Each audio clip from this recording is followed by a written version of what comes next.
প্রিয় শিক্ষার্থীবৃন্দ, আশা করি ভালো আছো। আমি আমার পূর্বের লেকচারে সূত্র এবং অনুসিদ্ধান্ত পার্থক্য নিয়ে আলোচনা করেছিলাম এবং দুইটি সূত্র থেকে দুইটি অনুসিদ্ধান্ত বের করেছিলাম। আজকে সেই দুইটি সূত্র থেকে আরো কয়েকটি অনুসিদ্ধান্ত বের করা যায় এবং কিভাবে বের করা যায় সেগুলো নিয়ে আমার আজকের লেকচার। চলো, এখানে দুইটি সূত্র লেখা রয়েছে। আমরা এগুলো সবাই কমন, আমরা এগুলো শিখি, জানি। a square plus 2b plus b square সমান a plus b square, a square minus 2b plus b square সমান a minus b whole square. এই দুটি সূত্র আমরা সবাই কম বেশি জানি। তাহলে এই দুটি সূত্রকে যদি আমরা একসাথে যোগ করি তাহলে এক ধরনের অনুসিদ্ধান্ত পাবো, আর যদি একটা থেকে আরেকটা বিয়োগ করি তাহলে আরেক ধরনের অনুসিদ্ধান্ত পাবো। তাহলে আমাদের প্রথমেই চলো যোগ করে দেখি কি পাওয়া যায়। তাহলে আমরা যদি এই দুটি সূত্রকে যোগ করি তাহলে এখানে দেখো এই 2b হচ্ছে প্লাসের, এই 2b হচ্ছে মাইনাসের, এই প্লাস 2b মাইনাস 2b বাদ। তাহলে এখানে a স্কয়ার তার আগে প্লাস আছে, এই a স্কয়ার আগে প্লাস আছে, তাহলে অবশ্যই তার চিহ্ন একই রকম হলে আমরা জানি কি যোগ করতে হয় 2 স্কয়ার।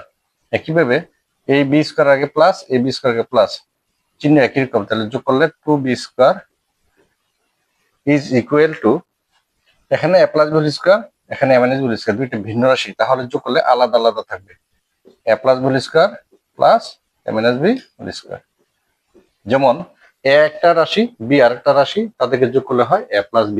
তাহলে a plus b whole square একটা রাশি, a minus b whole square আরেকটা রাশি, তাদেরকে যোগ করলে হবে a plus b whole square plus a minus b whole square.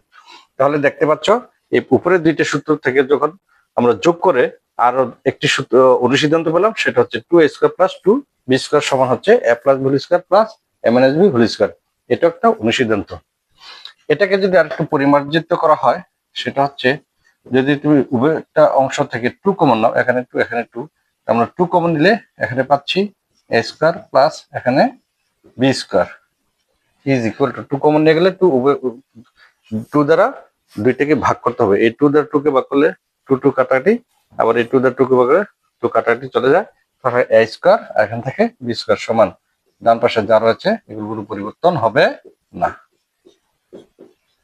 তাহলে 2 into a square plus b square is equal to a plus b whole square plus a minus b whole square. এটা আরেকটা অনুসিদ্ধান্ত। অনেক মান নির্ণয় অঙ্কের মধ্যে বলা হবে 2 into a square plus b square মান কত, সেক্ষেত্রে তোমাকে অবশ্যই 2 into a square plus b square সমান a plus b whole square plus a minus b whole square লিখতে হবে। এখান থেকে আমরা আরেকটা অনুসিদ্ধান্ত বের করতে পারি, সেটা হচ্ছে যদি এই 2 যেহেতু গুণ অবস্থা রয়েছে সেটা সমান চিহ্নের ডানে যদি আমরা নিয়ে যাই তাহলে সমীকরণের নিয়ম অনুযায়ী আমরা জানি বাম পাশে যদি কোন রাশি গুণ অবস্থা থেকে সে যদি ডান পাশে যেতে চায় ভাগ হয়ে নিচে যায়, তাহলে এই 2 ভাগ হয়ে নিচে গেলে উপরে রয়েছে a plus b whole square plus a minus b whole square divided 2। তাহলে কি দাঁড়ালো, আমরা এখান থেকে আরেকটা অনুসিদ্ধান্ত পেলাম a square plus b square. অনুসিদ্ধান্ত থেকে অনুসিদ্ধান্ত, উপরেরটা একটা অনুসিদ্ধান্ত, ওই অনুসিদ্ধান্ত থেকে আরেকটি অনুসিদ্ধান্ত হচ্ছে a square plus b square সমান a plus b whole square plus a minus b whole square divided 2। আমি এর আগের লেকচারে আমার a square plus b square দুইটি অনুসিদ্ধান্ত পেয়েছিলাম, আজকে আরেকটি পেলাম। তাহলে কি দাঁড়ালো, a square plus b square অনুসিদ্ধান্ত হচ্ছে মোট 3টি। এই a square plus b square অনুসিদ্ধান্তটিকে আরেকটি রূপে অথবা আরেকটি ফরম্যাটে লেখা হয়, সেটা হচ্ছে এই 2 কে যদি আমরা আলাদা করি হাফ সেকেন্ড ব্র্যাকেট দিয়ে half into a plus b whole square plus a minus b whole square. a square plus b square is equal to a plus b square plus a minus b square divided 2। তার আরেকটা পরিবর্তিত রূপ, বিশেষ রূপ হচ্ছে half into a plus b square plus a minus b square.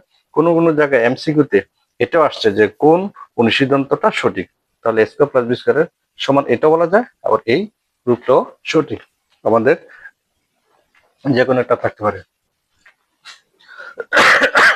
দুঃখিত। আশা করি তোমরা বুঝতে পেরেছ কিভাবে আমরা এই অনুসিদ্ধান্ত গুলো বের করলাম।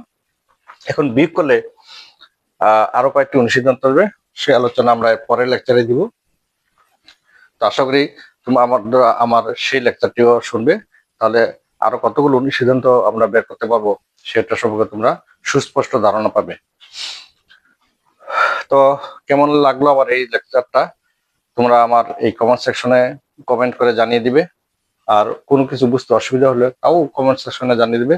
আমি আমার পরবর্তী লেকচারে তোমার এই কোনো বুঝতে অসুবিধা হলে সেটা বুঝিয়ে দেওয়ার চেষ্টা করব। সে পর্যন্ত সবার সুস্থ তা কামনা করছি। আল্লাহ হাফিজ।